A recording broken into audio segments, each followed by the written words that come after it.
Imaginez si je vous disais que dans toute l'histoire ancienne, il y a eu un homme qui n'a jamais connu la mort, que Dieu lui-même l'a emmené directement de la terre au ciel. Depuis Adam, tous les êtres humains, rois, guerriers, prophètes et gens ordinaires, ont fait face au même sort, retournés à la poussière, tout sauf un.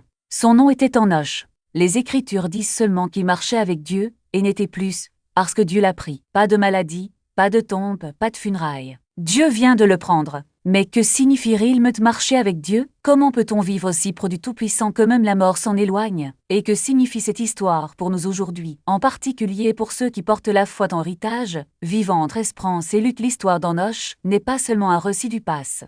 Elle est un témoignage, un avertissement et une promesse. Pour le comprendre, il faut remonter au premier chapitre de la Genèse, où le monde est présente comme une réalité historique, avec des noms, des générations et des lieux concrets. Dans les premiers jours qui ont suivi l'expulsion d'Éden, l'humanité n'a pas suivi Dieu dans l'unité. Rapidement, deux lignées distinctes émergent, représentant deux cheminements opposés du cœur humain et deux manières de vivre. Devant le crisétueux d'un côté se trouvait la descendance de Caïn. Leurs enfants ont construit les premières villes, organisent la vie en société et façonnent la culture. Ils maîtrisaient la métallurgie, créaient des outils et des armes, et développaient la musique et les instruments. Ils étaient talentueux, inventifs et puissants. Cependant, à mesure que leur capacité grandissait, leur cœur s'éloignait de plus en plus de Dieu. Ces progrès n'étaient accompagnés ni de regret ni de respect.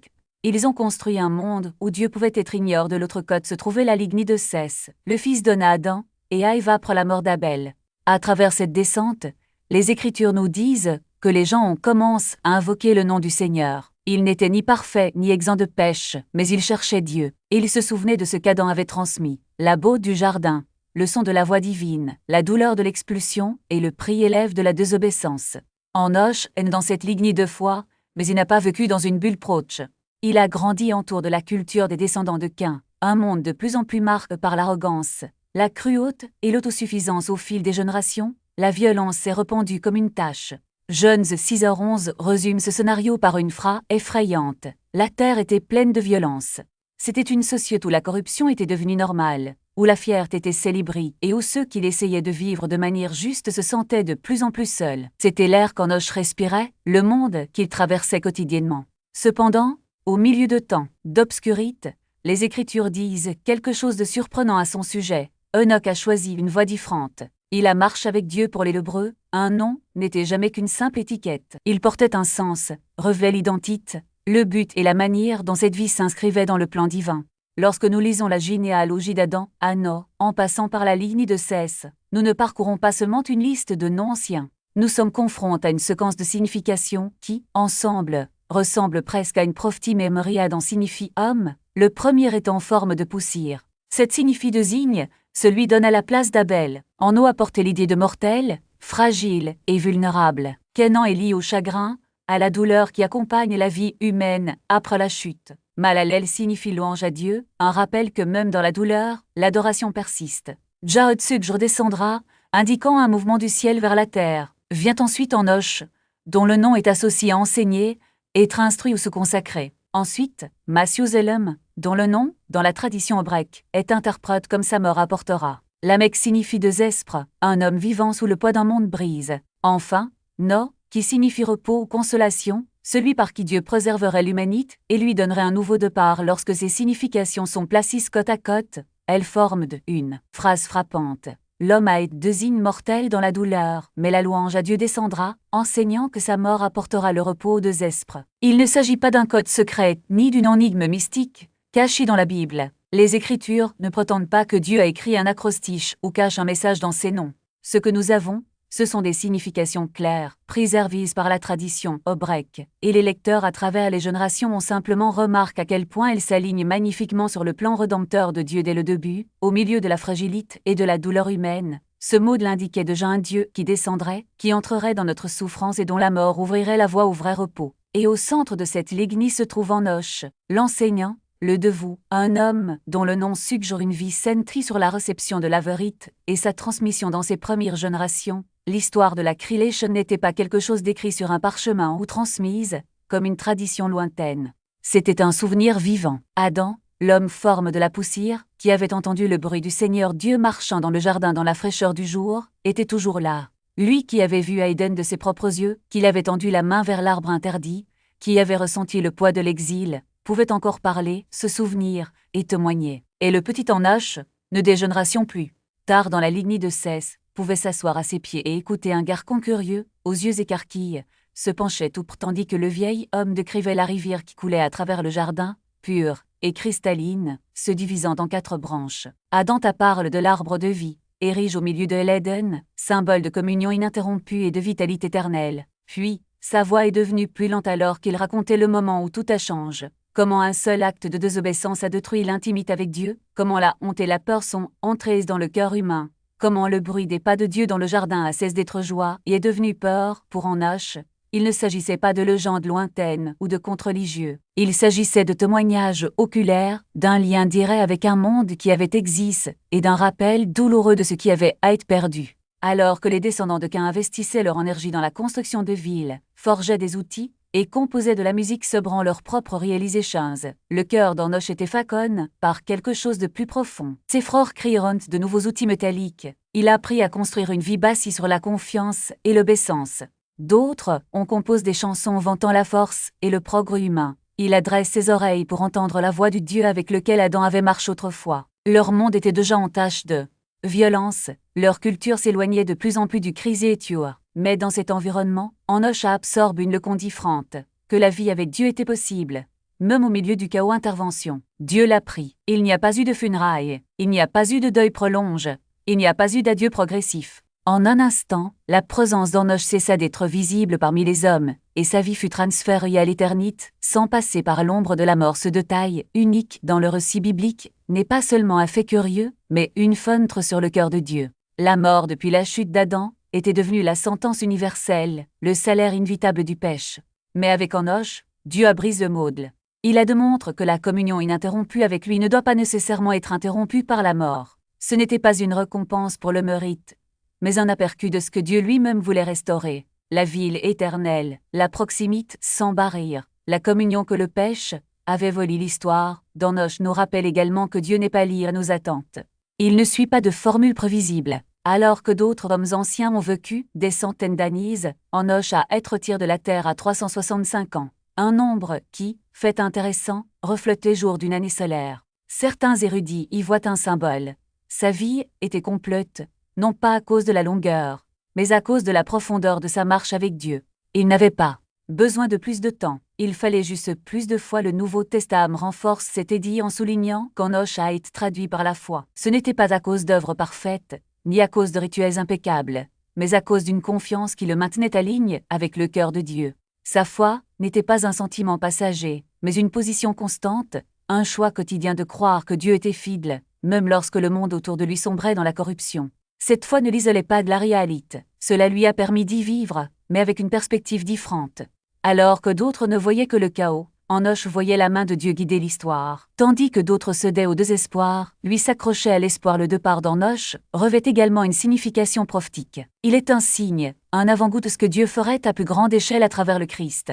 Tout comme Enoch a été empêché de voir la mort, Jésus est ressuscite et est ascensionne, surmontant la mort une fois pour toutes. Et tout comme Enoch marche avec Dieu au milieu d'une génération méchante, le Christ nous appelle à faire de même, promettant qu'un jour, il nous conduira là où il est. L'histoire d'Enoch ne concerne pas seulement un homme qui a échappé à la mort. Il s'agit d'un Dieu qui veut nous en sauver. Mais il y a encore une autre couche dans ce récit. Enoch n'était pas seulement un bénéficiaire de la grâce divine, il était un émetteur. Sa vie et son départ, on laisse une marque indélébile dans l'histoire. Son fils, Mathusalem, a vécu plus longtemps que tout autre être humain mentionne dans la Bible. 969 ans. Certains interprètes suggèrent que la longévité de Mathusalem était une démonstration de la patience de Dieu, une extension de la miséricorde avant le jugement du déluge. Si cela est vrai, alors la foi d'Enoch l'a non seulement transforme, mais a également eu un impact sur les générations suivantes. Sa marche avec Dieu n'était pas un acte solitaire, elle s'est répercutie à travers le temps, influant quand même ceux qui ne partageaient pas son intimité avec le Christ. Aujourd'hui, lorsque nous regardons la vie d'Enoch, nous sommes confrontés à une question simple, mais profonde. Comment allons-nous? Il ne s'agit pas d'atteindre la perfection, mais de rester sur la bonne voie. Il ne s'agit pas d'éviter toutes les erreurs, mais de choisir chaque jour de se tourner vers Dieu. Enoch n'était pas un super-héros de la foi. C'était un homme ordinaire qui a décidé de faire confiance. Il n'avait pas toutes les réponses, mais il savait à qui faire confiance. Il ne contrôlait pas l'avenir, mais il savait qu'il le contrôlait dans un monde qui semble souvent s'effondrer. L'histoire d'Enoch nous rappelle que marcher avec Dieu n'est pas une évasion de la réalité, mais une façon d'y faire face. Ce n'est pas un refuge pour les faibles, mais c'est une force pour ceux qui choisissent de dépendre de lui. Et surtout, c'est une invitation. Viens marcher avec moi. Peu importe jusqu'où nous sommes allés, peu importe à quel point nous nous sentons perdus. Dieu est là, il nous tend la main, attendant que nous fassions le prochain pas, non pas vers la mort, mais vers la vie. Et la question qui se posait, pourquoi Dieu a-t-il agi ainsi avec Enoch? Les Écritures nous donnent 2 raisons claires de nous accrocher. La première est que votre foi a plu à Dieu. L'auteur de l'Épître aux Hébreux déclare que sans la foi, il est impossible de lui plaire. Enoch croyait que Dieu était réel, qu'il récompensait ceux qui le recherchaient, et il a organisé sa vie autour de cette conviction. Sa confiance n'était ni superficielle ni occasionnelle. C'était le rythme régulier de ses journeys. La deuxième raison est que sa marche avec Dieu était intime, courante et authentique. Enoch vivait dans un rythme de communion si profond avec le Seigneur que la mort elle-même devenait inutile, comme si la frontière entre la terre et le ciel était devenue tenue. Sa relation avec Dieu n'était pas quelque chose que la mort devait interrompre. Au contraire, Dieu l'a simplement conduit au-delà de cette ligne sans qu'il passe par le tombeau. Le texte ne décrit pas de chars de feu, de tourbillons tonitruants ou de sons dramatiques. Il n'y a qu'une déclaration simple et radicale. Dieu l'a pris. Et, dans cet acte silencieux, le départ d'Enoch devient une étape importante, révélatrice de l'avenir. Son histoire anticipe l'ascension d'Élie. Le char flamboyant, rapporté dans 2 Rois. Cela évoque également l'ascension de Jésus dans Actes 1, lorsque le Seigneur ressuscite et élève au ciel sous les yeux de ses disciples.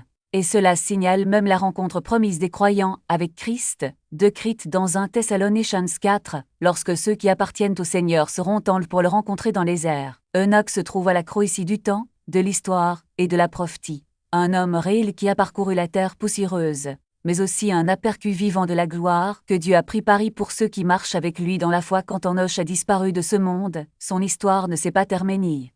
Elle a été transformée. D'un voyage visible, il est devenu un héritage invisible.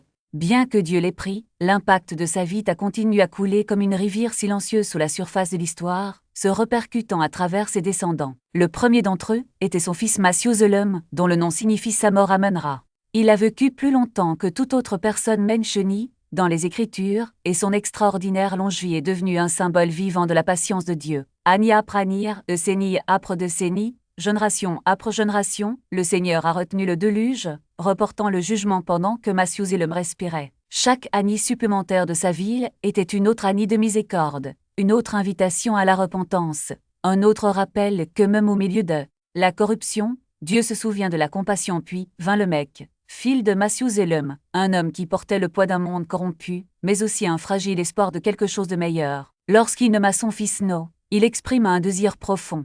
Que ce garçon apporte un soulagement aux souffrances et à la fatigue imposées par la malédiction. Cela nous consolera de nos travaux et du labeur de nos mains, à cause du sol que le Seigneur a maudit, a-t-il déclaré. L'espoir de l'âme n'est pas sorti de nulle part. Elle est issue d'une lignée marquée par l'exemple d'Enoch, d'une famille qui avait vu ce que signifiait marcher avec Dieu, entendre ses avertissements et tenir fermement ses promesses. Même si le monde autour d'eux devenait sombre enfin, nous arrivons à No, arrière-petit-fils d'Enoch. L'homme choisi pour traverser l'attente du jugement et conduire l'humanité vers un nouveau chapitre.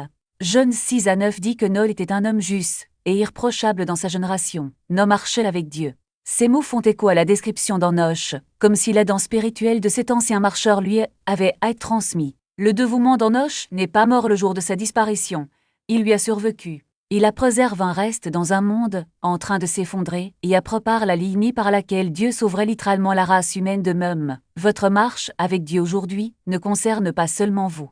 Les prières que vous priez, les choix que vous faites, la foi que vous maintenez dans les moments difficiles peuvent façonner des enfants, des petits-enfants et des générations que vous ne connaîtrez jamais. Vous quitterez peut-être ce monde un jour, mais une vie qui marche avec Dieu laisse des empreintes qui guident les autres longtemps après votre départ. L'histoire d'Enoch, en fin de compte, ne consiste pas à échapper à la mort, mais à apprendre ce que signifie marcher avec Dieu pendant que nous vivons. Votre vie soulève une question devant chacun de nous. Si Dieu regardait attentivement votre vie aujourd'hui, verrait-il un compagnon, quelqu'un qui bouge en harmonie avec lui, un disciple qui fait confiance à sa voix, un ami qui désire sa présence? Ou est-ce que je rencontrerais un inconnu, quelqu'un qui connaît son nom mais le garde à distance? Le choix est devant nous, aussi clair qu'il était pour ses premières générations. La voix de Caïn ou la voix de Seth, l'orgueil ou la prière. la violence ou la foi, la distance ou l'intimité, la mort ou la vie. Le témoignage d'Enoch nous appelle à choisir le chemin de la vie, le chemin de la proximité, le chemin de la marche, avec Dieu au milieu d'un monde brise. Si quelque chose dans son histoire touche votre cœur, et que vous voulez marcher avec Dieu comme lui,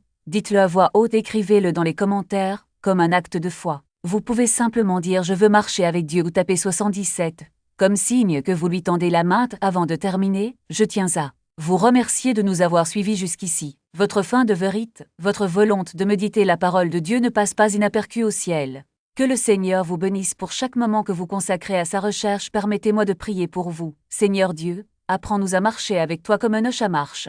Donne-nous une foi inébranlable dans un monde violent, des cœurs purs dans une époque corrompue, le courage de tenir bon, l'humilité pour se repentir et la force de continuer à marcher. Bénis chaque spectateur, chaque foyer, chaque famille représentée ici. Dites-nous dans tes voix, et garde-nous proches jusqu'au jour où nous te verrons face à face. Au nom de Jésus, Amen. Si ce message vous a béni, je vous invite à vous abonner pour davantage d'enseignements basés sur la Bible, comme cette vidéo, afin que le message atteigne plus de personnes, et à le partager avec quelqu'un qui a besoin d'espoir aujourd'hui. Laissez un commentaire pour nous faire savoir que vous parcourez ce voyage avec nous. L'histoire d'Enoch parle encore. Marchez avec Dieu jusqu'à ce que ce monde ne soit plus digne de vous. Merci d'avoir regardé. Que Dieu vous bénisse.